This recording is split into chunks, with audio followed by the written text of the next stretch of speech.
to lead a force of about 800 men for a surprise night assault to hopefully knock the Americans off balance.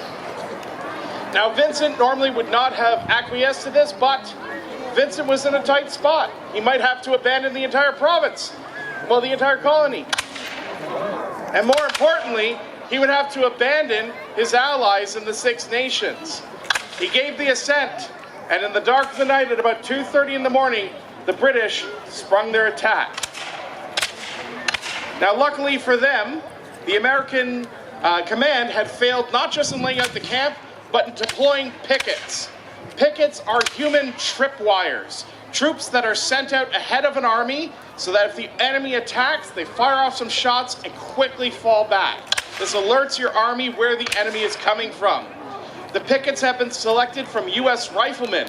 And don't get me wrong, the U.S. riflemen during the War of 1812, excellent soldiers. But do you know what they're terrible at? Picket duty. Because when they put them on picket duty, they were by a church. And they went inside the church and promptly fell asleep. This allowed the British to surprise them and get the passcode for the evening, allowing them to sneak up upon the American forces.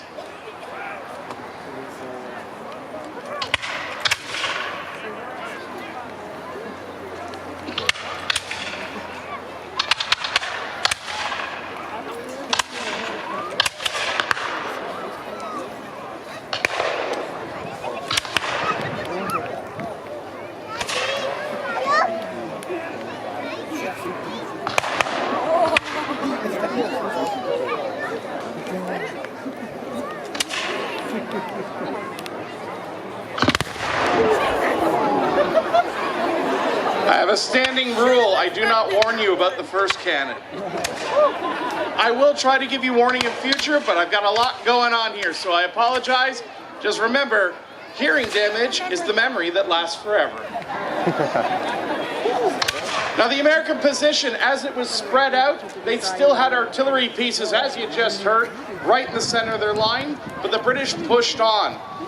As you see the troops out in the field, one of the most common questions that is asked of reenactors is about why they formed those long lines out on the battlefield. The fact of the matter is, it is the best way to use the weapon of the time period, which for most of these men were flintlock smoothbore muskets. These are muzzle-loading weapons that take between 12 to 20 seconds to reload. They have a flintlock mechanism which is exposed to the elements, which means a gust of wind, humidity, the thing not wanting to work today, it won't fire. In the best conditions, a flintlock misfires about 20% of the time. So you add those other conditions, you're pretty much carrying a stick. So when you have a weapon like that, you got to counteract it.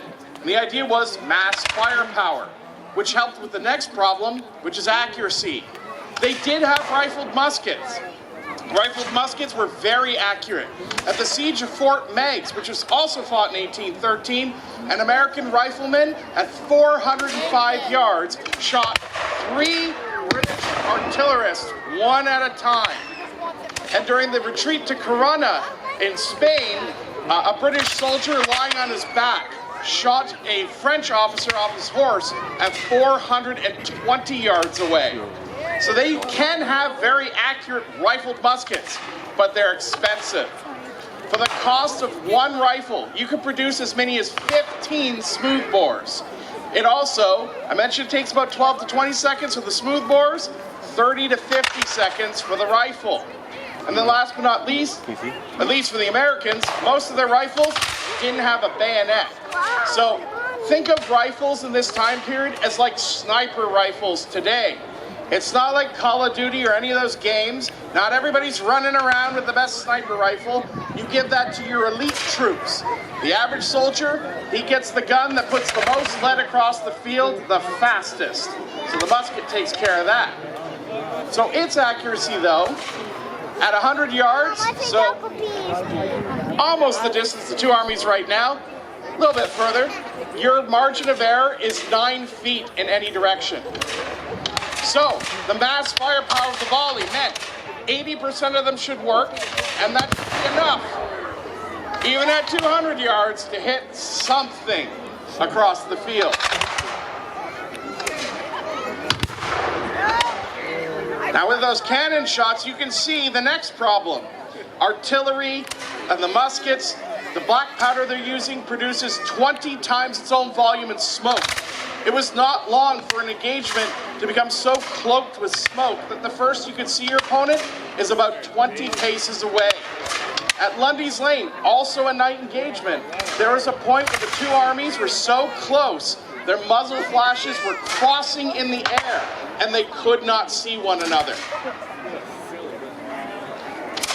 Now I'm going to answer a very popular question. Why did the British Army wear red with a white "Shoot Me Here" X in the middle of their chest? At 20 paces, you want a uniform that says, "Don't shoot, I'm on your side." So red for the British, because it was the cheapest dye available. Same reason why most barns are red. So you got a red uniform, it's cheap, it's simple, it stands out. The Americans, in their blue uniforms with their white "Shoot Me Here" X's, hopefully only get shot at by one side.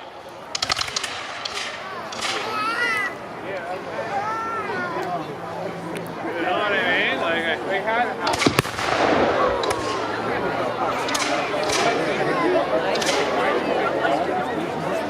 Now you may notice some of the troops are not wearing red or blue. There's some of the Americans in green or in gray.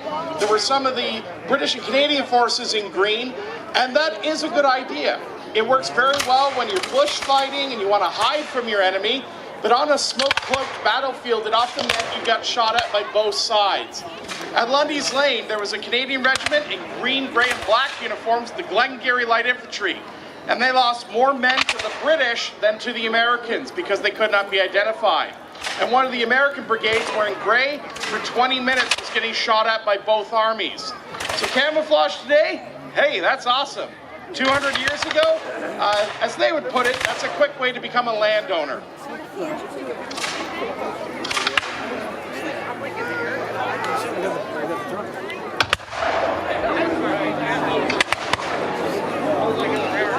Oh, we got a smoke ring. That's always the highlight. Now, the cannons were a particular concern for the British during the night assault.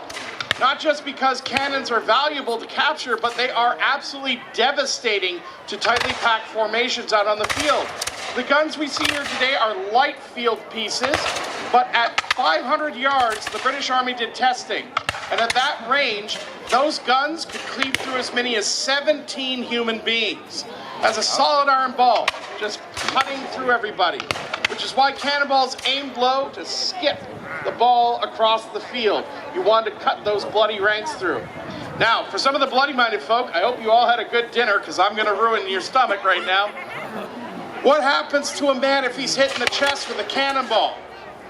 He bursts. It is a cavity. Struck hard enough in the chest, men hit by cannonballs could potentially become shrapnel to the men around them. So it's